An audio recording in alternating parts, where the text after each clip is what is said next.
हे मनुष्य, बाबा के दरबार में आओ तो घंटी बजाते हैं।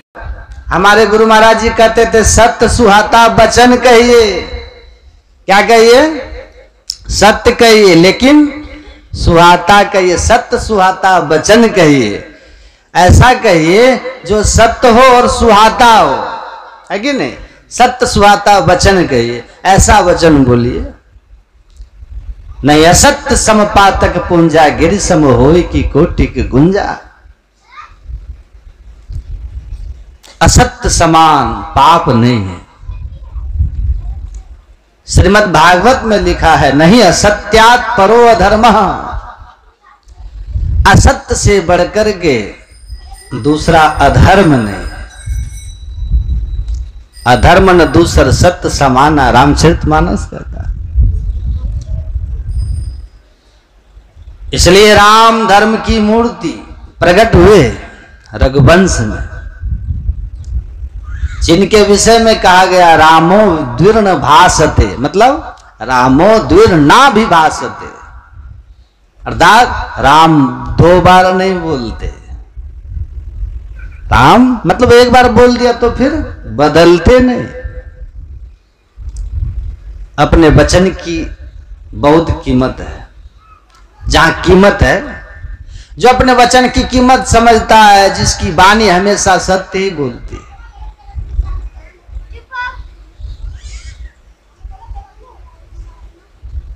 जो कभी झूठ नहीं बोलता, जो सत्य ही बोलता, फिर उसकी वाणी में वो सत्य के चलते ऐसा बल आ जाता है, ऐसी शक्ति आ जाती है कि फिर वो जो बोलता है वो सत्य हो जाता है। वो जो बोलता है सत्य हो जाता है। हम पुराणों में सांप और वरदान की कथा सुनते हैं, पढ़ते हैं। वरदान दिया गया तो हो जाता है, होता है ना। हम महापुरुषों से आशीर्वाद क्यों लेते हैं और किन के आशीर्वाद फलीभूत होते हैं?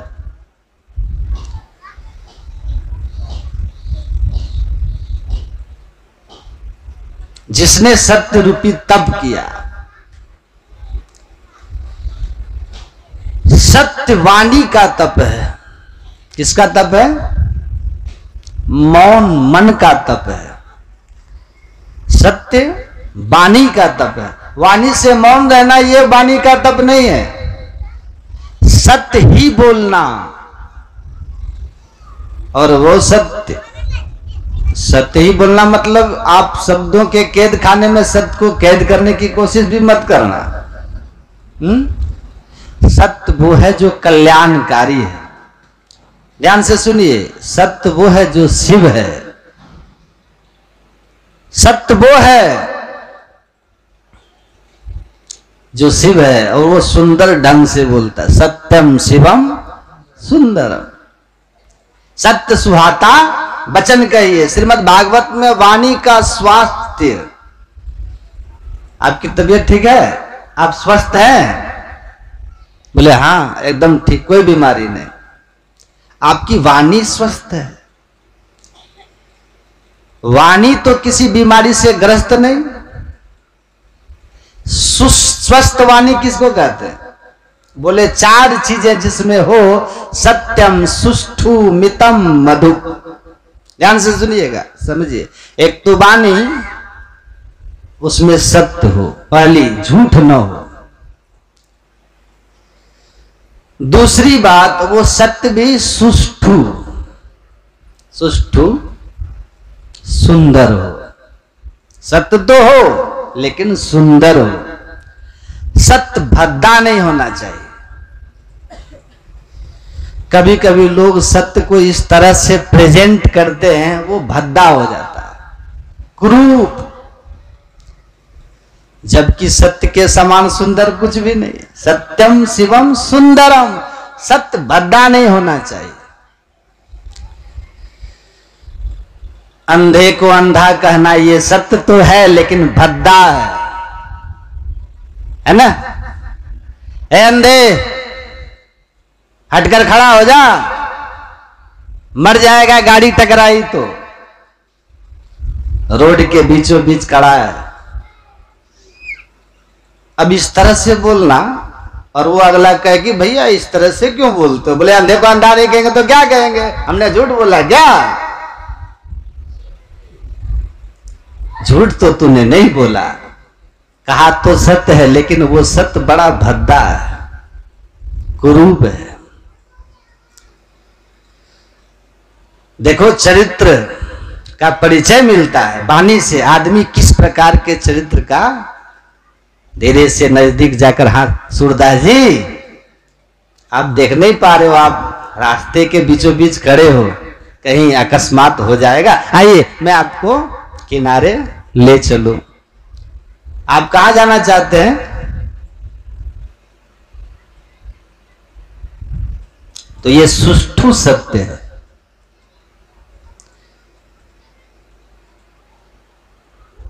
सत्यम सुष्ठु मितम। कम बोलना चाहिए आदमी को, है ना? कम बोलो। व्यर्थ वाणी विलास, वाग विलास, बहुजल्प।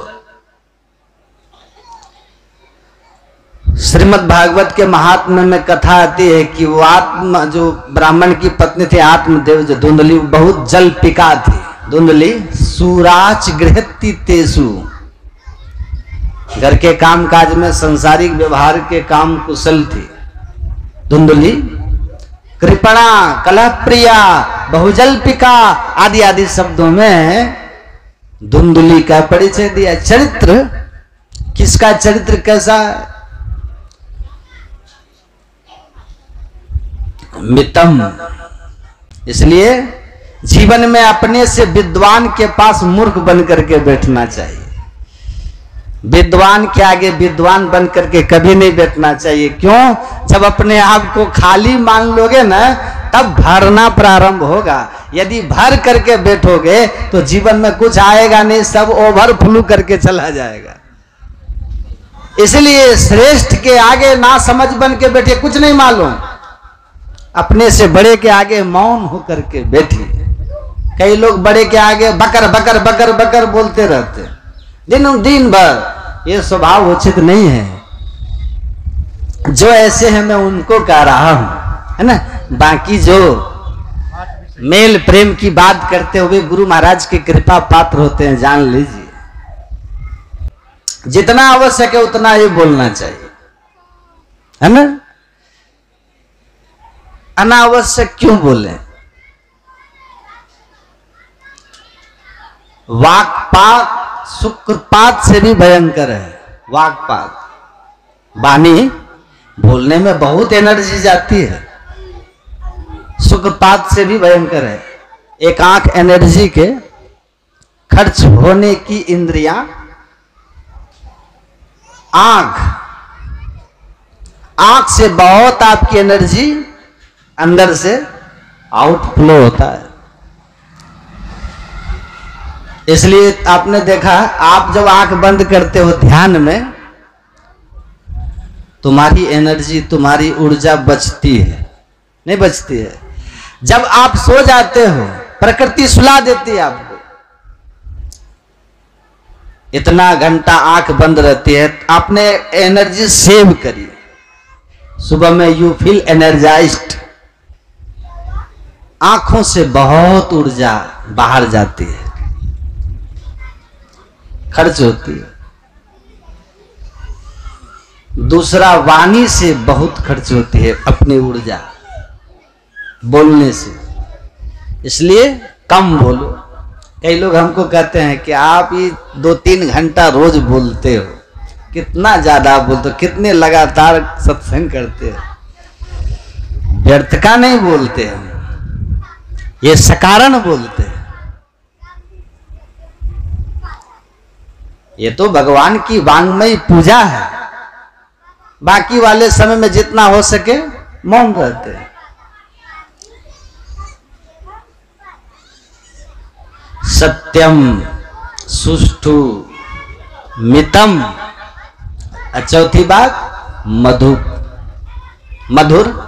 मधुर बोलना। सत्यम ब्रूयात प्रियम ब्रूयात न ब्रूयात सत्यम अप्रियम। अप्रिय सत्य नहीं बोलना चाहिए। लोगों में एक युक्ति बड़ी प्रसिद्ध हो गई है कि सच तो कड़वा ही होता है, नहीं कहते? I don't agree with that. किसने कहा सत्य कड़वा होता है? कड़वा ही होती है? तो कौन पसंद करेगा सत्य को? सत्य कड़वा नहीं है, आपकी जुबान कड़वी है। सत्य कड़वा नहीं, तेरा ढंग गलत है। मैं फूल का बुके बनाकर किसी को प्यार से ऑफर कर सकता हूं, भाई ये आइए आपका स्वागत है, पधारिए, और क्रोध पूर्वक वही बुके में मार भी सकता हूं। बुके तो बुके है। अगले तक पहुंचाने का ढंग देखो कितना बदल जाता है। एक में सम्मान है, दूसरे में अपमान है। वही बुके है, वही फूल।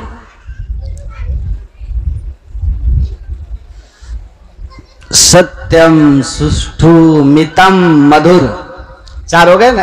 ऐसी वाणी हो तो वाणी स्वस्थ है। सत्य सुहाता वचन कहिए, ऐसा वचन बोलिए। इसका शर्त बस एक ही है, जब हमारे भीतर में ज्ञान दृढ़ होगा, जब हमारे भीतर में वैराग्य दृढ़ होगा, हमारे भीतर में भक्ति दृढ़ होगी। जो भक्ति ज्ञान और वैराग्य के बिना होगी, अब वो भक्ति करेंगे तब भी आवाज अच्छी नहीं होगी। समझ रहे हैं बात? एक बार बस में सफर हो रहा था कहीं, तो एक बूढ़ा बाबा बैठे थे बस में, तो एक व्यक्ति बैठा था। अचानक बस रुक गई तो 8-10 विद्यार्थी चढ़ गए बस में। अब विद्यार्थी का तो उनका तो अलग अपना संसार होता है ना। विद्यार्थी का जीवन तो आप लोग जानते ही हैं। विद्यार्थी सब चढ़ा बस में, कहता है बूढ़ा हटिए। बूढ़ा कहता अरे हमको बूढ़ा कहता है। तो विद्यार्थी कहता है बूढ़ा तो कहे क्या? क्या बूढ़ा मत कहो, का तब का भूतपूर्व जवान कहो। बूढ़ा को सुनना नहीं चाहता है, हाँ खराब लगता है, भद्दा लगता है। हाँ, और साथ साथ ज्ञान भी रहना चाहिए। अब कौन सा ज्ञान रहना चाहिए? भगवान श्री कृष्ण कहते हैं ज्ञान कौन सा? गीता पढ़िए, भगवान कहते हैं तत्स्वयं योग संसिद्धि काले नात्मनि विन्दति। योग करो, अयोग से जो थोड़ा ज्ञान उत्पन्न होगा वो ज्ञान अस्थाई ज्ञान होगा। अब वही ज्ञान मधुरता देती है। बहुत पढ़ने लिखने वाला ज्ञान मिठास हमारे भीतर पैदा नहीं करता है। लोग कहते हैं कि पढ़े लिखे लोग जो होते हैं अच्छा बोलते हैं। नहीं, अच्छा लच्छेदार तो बोलेंगे, पर मधुर और मृदु इसका तो शर्त है। ज्ञान वैराग भक्ति रस सानी। भीतर में योग से उत्पन्न जो ज्ञान हो और भीतर में ये इंद्रियों और विषयों का वैराग हो, हमारी इंद्रियां विषयों से बच के रहे और हम भक्ति करें और ज्ञानमयी भक्ति करें, तब हमारे भीतर रस प्रकट होता है। बोले लखन, सुन रहे हैं कि नहीं सब? बोले लखन मधुर मृदु बानी, ज्ञान वैराग भक्ति रस सानी। तो स्वामी जी कहते बदमाश आदमी, दुष्ट आदमी जब मीठा बोलने लगे सावधान हो जाइएगा। दुष्ट प्रकृति का व्यक्ति जब जब मधुर बात बोले, विनम्रता दिखाए, सावधान हो जाइए। क्यों? अब ये घात करने वाला है। बिल्ली जब आगे झपट्टा मारती है तो आगे जाने के पहले बिल्ली पीछे सड़े खींचती है। नहीं, धनुष पर बाण रखकर जब धनुष को पीछे खींचा जाता है तो बाण आगे जाकर के प्रहार करता है। सांप को डसना होता है तो सांप फन को पहले पीछे ले जाता है और फिर फुफकार मारता है। उसी प्रकार दुष्ट व्यक्ति जब जब पीछे जाए, विनम्रता दिखाए, इसका मतलब अब ये घात करने वाला है, प्रहार करने वाला है, सावधान। है ना। दुष्ट व्यक्ति के मुख से मीठा वचन कैसा लगता है पता है? जिमी अकाल के कुसुम भवानी। अकाल मतलब सूखा पड़ा हो, चारों तरफ बर्बादी ही बर्बादी हो, और उसमें एक पुष्प खिला हो, तो अकाल के क्षेत्र में खिला हुआ पुष्प भयानक लगता है। उसी प्रकार दुष्ट व्यक्ति का मीठा वचन लगता है। देखिए, कौआ किसी के पैसे नहीं चुराता, फिर भी वो किसी को पसंद नहीं, और कोयल किसी को पैसे लाके नहीं देती, फिर भी वो सबको पसंद है। फर्क सिर्फ मीठी बोली का होता है। अगर आप भी मीठा बोलोगे ना तो आप सबको पसंद आओगे। जो ऐसे हैं मैं उनको कह रहा हूं, है ना। बाकी जो मेल प्रेम की बात करते हुए गुरु महाराज की कृपा पात्र होते हैं, जान लीजिए